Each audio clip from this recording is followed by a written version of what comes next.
Hello, my name's Kimberly Voltero, and for the last 8 years, I spent my time working for Microsoft, with the majority of that time spent helping Microsoft ensure the next generation of innovators graduate knowing and loving our platform. Through my experiences over the years, I've talked to government policymakers, university leaders, NGOs, and many small and large technology business owners, and have taken an interest in how we are educating the next wave of entrepreneurs. Today I was asked to share with you my thinking on the skills required for a thriving global workforce in the 21st century. Innovation has been a value at Microsoft from the very start. Taking risks was something that Bill Gates did back in my home state of Massachusetts when he left Harvard to start Microsoft and achieved his famous dream of a computer on every desktop. Of course, it takes more than a dream, and certainly we all refer to Bill Gates as a true entrepreneur. It's my opinion that in the 21st century, entrepreneurial skills are required not just for creating billion-dollar companies, but for sustaining trillion-dollar economies. Let's take, for example, the Microsoft economy. Worldwide, there are more than 650,000 companies registered as Microsoft partners.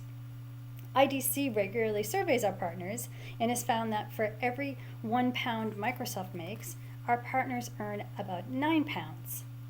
IDC also found that in the IT sector, almost 40% of all jobs are using the Microsoft platform.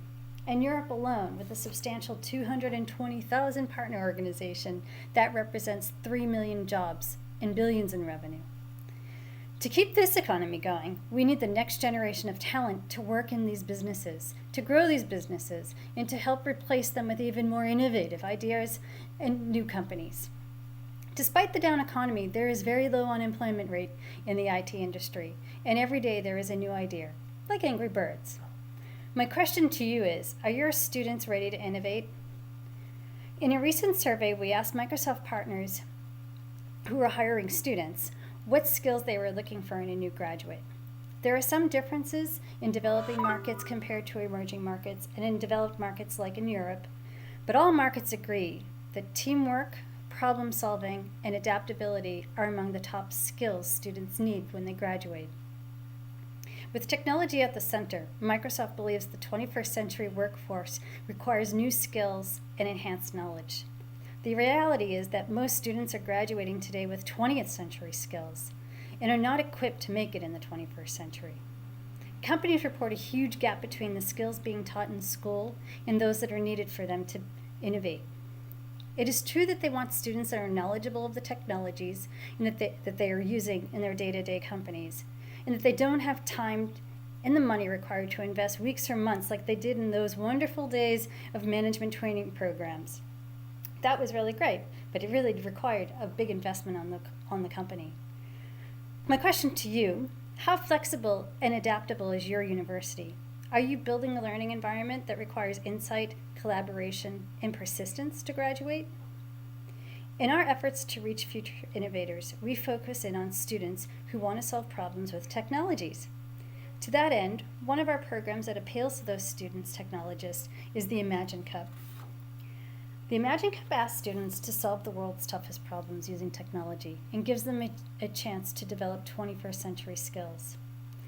In some countries and universities, the Imagine Cup is part of the classroom curriculum, and many students have stepped up to this challenge to apply their creativity to develop innovations that address real-world problems.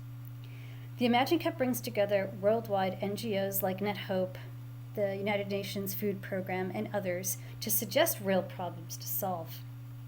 And the industry experts come in to help mentor these students, testing their designs, challenging them to think bigger, reminding them to clearly define their problem and to present their solution compared to market alternatives. And often even government gets involved nationally to offer encouragement and sometimes additional funding or opportunities to test their idea and bring it to the local market.